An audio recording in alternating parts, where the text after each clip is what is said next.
Bonjour à tous et bienvenue dans cette nouvelle vidéo. Aujourd'hui, je voulais vous parler d'un petit peu une astuce, un tips, un bon plan entre guillemets, ou le moyen en fait d'avoir des objectifs photo pas chers. Comme vous le savez, si vous faites de la photo ou pas, les objectifs sur les appareils photo coûtent très cher, peuvent coûter vraiment très cher. Et en plus, moi, je prône la focale fixe et pas le zoom. Donc ça veut dire que pour avoir différentes focales, avec un zoom, on doit en avoir qu'un seul, et avec des focales fixes, il faut avoir plein d'objectifs. Ce qui peut en fait contribuer à un prix exorbitant en fait à chaque fois d'acheter objectif.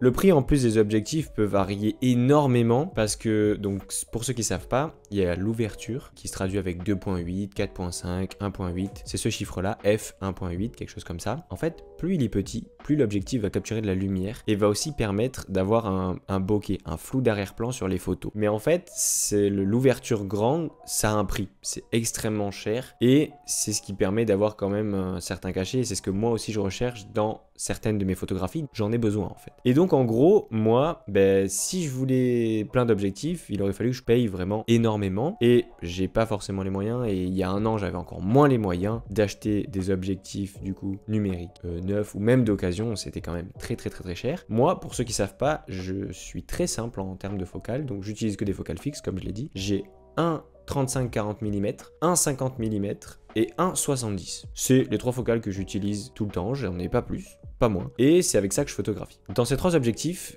en fait, le petit tips il est là, c'est qu'il n'y en a qu'un seul de numérique. En gros, j'ai découvert très tardivement, ça fait 3 ans que je fais de la photo, on va dire, ou de la vidéo, et j'ai découvert ça en fait l'année dernière. En gros, il existe des bacs d'adaptation pour objectifs argentiques vers appareil numérique. Ça ressemble à ça, et ça permet en gros de pouvoir mettre des objectifs argentiques sur ton appareil numérique. Donc en gros, les petits signes qui sont là, c'est en gros pour montrer vers quel appareil il peut aller. Parce qu'en fait, chaque appareil a une monture. Sony c'est différent, Fuji c'est différent, Canon c'est différent. Donc en gros, ce qu'il faut faire, c'est quand tu sélectionnes ta bague d'adaptation, tu dois sélectionner bien l'objectif argentique que tu as, sa monture, vers la monture de ton appareil numérique. Donc par exemple, moi j'ai une bague d'adaptation pour mon Sony vers objectif argentique et j'ai une bague d'adaptation aussi qui va vers mon Fuji. En fait, cette bague m'a permis d'acheter en fait des objectifs argentiques qui sont d'une extrêmement bonne qualité, vraiment, et qui sont incroyables, mais à des prix totalement dérisoires. Par exemple, je vais prendre l'exemple de mon 50 mm qui fait 1.8, qui a une ouverture de f 1.8. Si je l'avais acheté, je sais pas, en numérique, il m'aurait coûté genre 400, 500 euros ou 300 euros, je sais pas, quelque chose comme ça. Et là, je l'ai eu du coup sur le bon coin, chez un gars qui tenait parfaitement son matériel pour, je crois, 70 ou 80 euros. Pareil pour mon objectif qui fait 70 mm.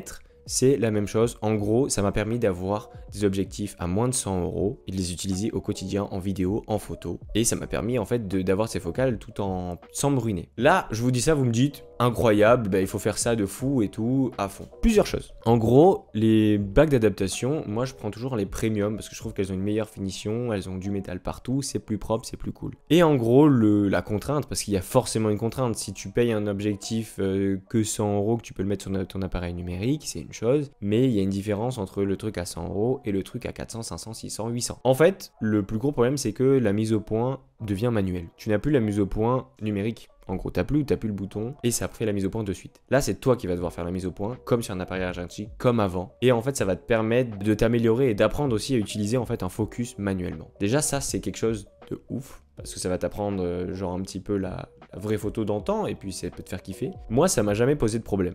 Perso, ça m'a jamais posé de problème de pas avoir de focus en mode numérique. Bien sûr, si vous faites certains types de photographie, par exemple du sport ou de l'automobile ou quoi, qu'il faut que ça aille vite, il vous faut un objectif numérique pour qu'il y ait la mise au point numérique, enfin normal. Mais si vous faites comme moi, de la street photo, je sais même pas trop comment décrire un peu ce que je fais, du paysage, du portrait, de la découverte, toutes ces choses-là, le manuel, enfin la mise au point manuelle est parfaite, enfin marche amplement. Je suis aussi plein de photographes qui photographient même, comme je le dis, des automobiles, des choses comme ça, en argentique aussi, et ils ont pas du tout de mise au point numérique automatique. Donc, en fait, je voulais faire cette petite vidéo pour pouvoir vous présenter cette bague d'adaptation. Je vous mettrai tout en description, les liens des bagues d'adaptation, tout ça. Les objectifs, après, je les ai tous achetés sur le bon coin, donc je peux pas mettre de lien, c'est à vous de chercher. Mais en tout cas, je pense que certains d'entre vous pourront trouver leur bonheur, malgré que du coup, comme je dis, il n'y a pas la mise au point, pourront quand même trouver des objectifs incroyables avec des très grandes ouvertures, f1.8, f1.4, f1.2, voire 2.8 déjà, pour vraiment très peu cher. En gros, là, mon parc d'optique, j'en ai pour moins de 200 €. Et la bague d'adaptation, c'est, je pense, entre 30, 50, allez, 50 €. Même si c'est 50 €, ça, c'est un truc de malade et ça te permet d'avoir des optiques de fou. Et même du coup en vidéo, je les utilise. Et c'est pour ça que je voulais faire cette petite vidéo, pour pouvoir vous parler de ça, vous présenter ça, parce que peut-être que vous connaissez pas cette petite solution. Moi, je l'ai découvert qu'il y a un an, même si c'est en vrai très répandu, très connu. Je l'ai découvert très tard. Et donc, moi, j'ai grave envie que vous puissiez vous épanouir et tout dans votre photographie. Donc, plutôt que potentiellement attendre des mois et des mois à économiser pour avoir un objectif numérique, prenez-vous un truc argentique et sortez, faites des photos. En fait, il faut, au lieu d'acheter, si vous êtes un peu ric-rac ou quoi, que c'est, voilà, n'achetez pas un objectif à 1000 €, vous achetez un objectif à 100 € avec une bague, donc ça vous fait 150 € et vous partez en voyage et vous allez faire des photos. C'est ça en fait. En gros, moi je suis un peu comme ça, mais je suis bloqué un peu matériel. Je veux ça, je veux ça, je veux ça, je veux ça. Mais en fait, le principal dans la photographie, dans le partage de son travail et dans cet art-là, c'est en fait de sortir, d'aller faire des photos, de concevoir des shoots, de concevoir des projets, de raconter des histoires, de découvrir des nouveaux lieux, de faire de la photo. Et en fait, quand tu attends l'objectif ou le matériel,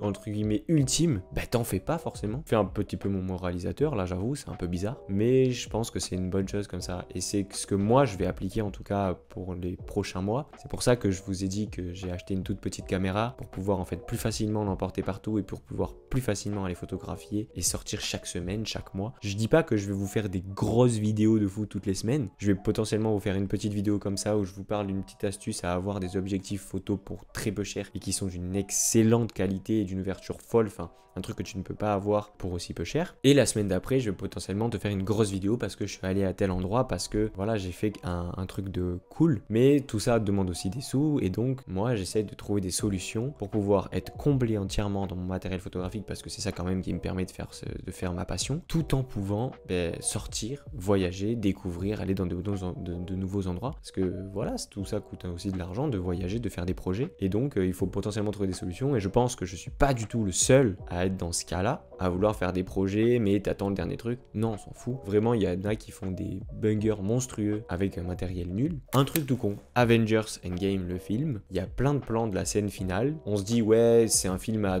200 millions, donc il va avoir que des caméras à 100 000 €, 200 000 € des trucs de malade. Il y a plein de plans dans la bataille finale où le film a fait 1 milliard de recettes quand même, où c'est filmé avec un 5D Mark IV, un Canon à 3-4 000 €. Donc en fait, c'est pas forcément là le truc qu'il faut, c'est juste avoir son matériel et tout pour pouvoir photographier, ce qui est normal, mais faites.